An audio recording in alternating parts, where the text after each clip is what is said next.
Hai semua, selamat datang ke Dapur Masakan DFC. Dalam video kali ini, saya nak tunjukkan cara membuat roti canai dan bahan-bahan yang digunakan dengan memberi sukatan yang tepat dan cara mengguli tepung roti canai dan cara tebar roti canai serta cara frozenkan roti canai. So, bagi yang baru nak meniaga roti canai, mungkin video ini dapat bantu anda. Jadi jangan skip video ini, tonton sehingga habis, baru anda akan dapat belajar banyak perkara dalam video ini.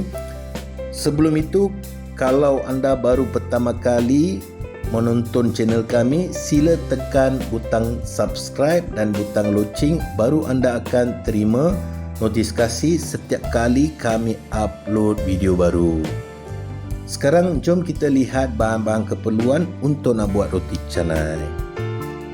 Sebelum itu saya nak bagi tahu jenama tepung gandum yang saya gunakan, Sapsahu. Sekarang jom kita lihat sukatan bahan-bahan dia. Tepung gandum 500 gram atau ambil sukatan 4 cawan. Susu manis 50 gram atau ambil sukatan 4 sudu besar. Garam 12 gram atau ambil sukatan 2 sudu kecil. Air 250 gram atau ambil sukatan 1 dengan 1/4 cawan air. Margarin 20 gram atau ambil sukatan 2 sudu besar, dan margarin ini perlu dicairkan sebelum kita gaul dalam tepung. Dan margarin untuk nak sapu atas dul roti canai 30 gram. Okey kawan, ini saja bahan-bahan keperluan untuk nak buat roti canai. Kalau boleh timbang semua bahan-bahan ini untuk nak dapatkan sukatan yang tepat. Sekarang ambil bekas mangkuk dan tuangkan air 250 gram ke dalam mangkuk. Kemudian masukkan garam 12 gram. Kemudian masukkan mentega yang dicairkan 20 gram dan masukkan susu pekat 50 gram. Gaulkan garam dan susu berlarut dalam air sehingga semuanya gaul sepati. Selepas semuanya gaul sepati, masukkan tepung gandum ke dalam. Sekarang gaulkan tepung dengan air sehingga sekata dan uli sampai jadi dol selama 5 minit. Selepas uli selama 5 minit, rehatkan dol ini selama 5 minit supaya cecair melarut ke dalam ketulan tepung supaya adunan menjadi lembut. Okey kawan, sudah uli selama 5 minit, ambil kain cotton dan basahkan kain cotton dan letakkan atas dol. Tujuannya mengelakkan permukaan dol supaya tidak kering.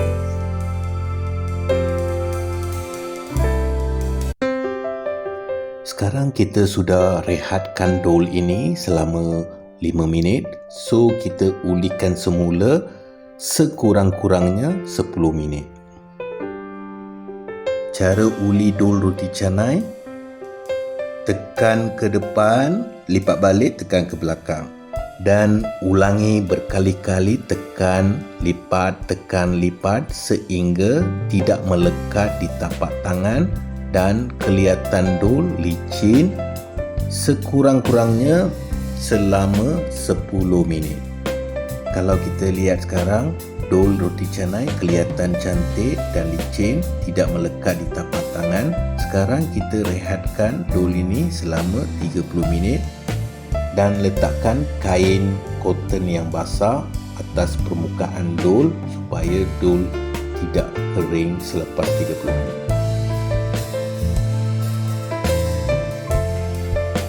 Sekarang sudah hampir 30 minit. Ambil dol ini, buat bentuk silinder panjang.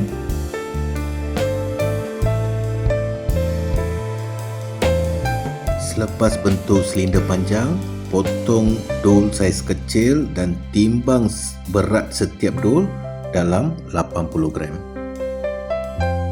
Dengan menggunakan cara menimbang, anda akan dapat 10 biji dol roti canai serta keberatannya setiap dol sama rata.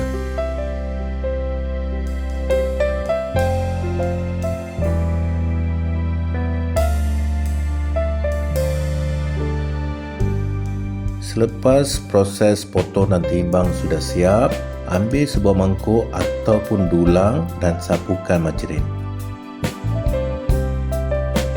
Sebelum kita mula sapukan margarin atas dol roti canai, kita perlu bentukkan setiap dol dalam bentuk bulat ataupun bentuk bola. Cara membuat bentuk bulat dan rapat, ambil dol, letak antara ibu jari dan telunjuk jari dan tolak dari bawah ke atas. Kemudian putarkan dia sehingga dia menjadi bentuk bola.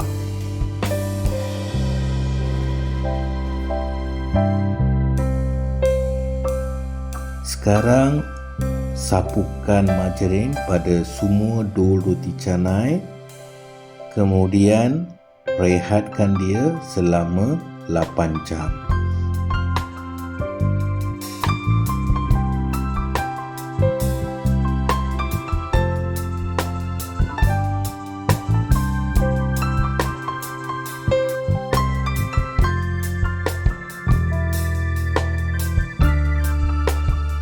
Okey kawan, sebelum kita tebarkan roti canai, kita ambil sepinggan mangkuk dan sapukan minyak. Kemudian ambil dol roti canai dan picit dia dalam bentuk bulat. Kemudian letak atas pinggan dan biarkan dia selama 1 hingga 2 minit sebelum kita mula tebar roti canai. Sapukan minyak sedikit atas meja supaya tidak melekat bila kita tebar roti canai.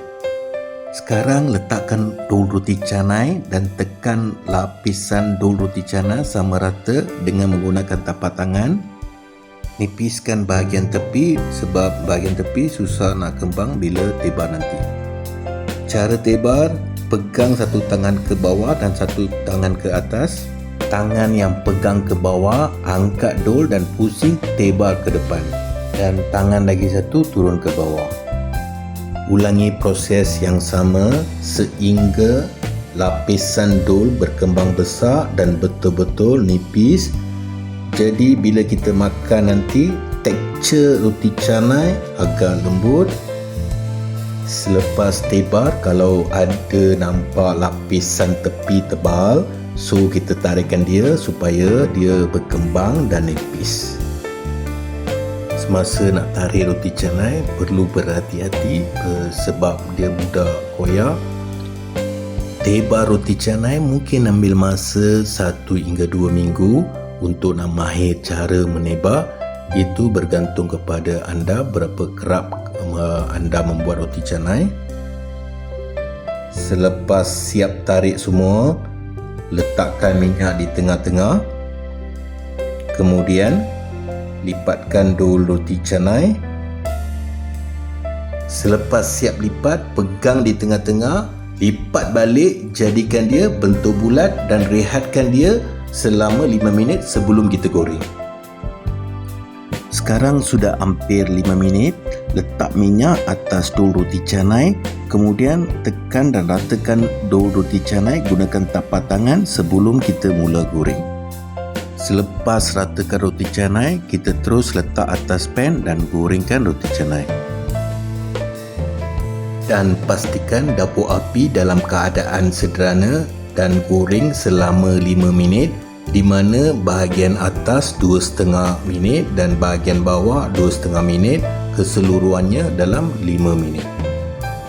Selepas roti canai sudah cukup masak, keluarkan daripada pan dan tepuk roti canai supaya tekstur roti canai jadi lembut bila kita makan nanti.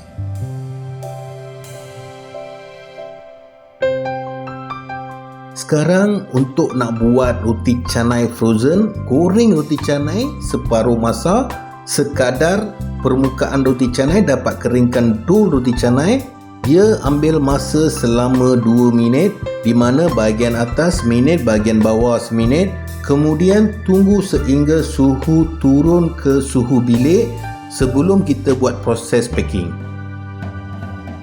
Selepas suhu roti canai turun ke suhu bilik, masukkan roti canai ke dalam plastik polyethylene ataupun nama singkat plastik PE. Kemudian sealkan plastik PE menggunakan seal machine. Kemudian letakkan dalam peti sejuk dalam suhu beku. Bila nak makan, keluarkan dari peti sejuk dan biarkan sehingga kembali ke suhu bilik, kemudian goreng sehingga masak. Kalau anda nak meniaga roti canai frozen, nak labelkan dalam packing anda, jadi anda kena hantar ke makmal penyediaan makanan untuk dapatkan sijil tarik luput nutrition dalam roti canai. Selepas itu boleh letakkan label dalam packing anda. Di Malaysia ada beberapa pusat makmal makanan dan anda boleh cuba di mana-mana salah satu makmal. Untuk maklumat anda, tarik luput untuk roti canai frozen sekurang-kurangnya 6 bulan. Okey kawan, kita sudah hampir penghujung rancangan. Kalau anda suka tutorial roti canai ini, sila like video dan share dengan rakan anda. Jika anda pertama kali di sini, jangan lupa subscribe dan tekan butang loceng, baru anda akan terima notifikasi apabila setiap kali kami upload video baru dengan memberi resipi yang menarik serta sukatan yang tepat. Okey kawan, kita jumpa lagi di video-video akan datang. Sekian, terima kasih daripada Dapur Masakan DFC.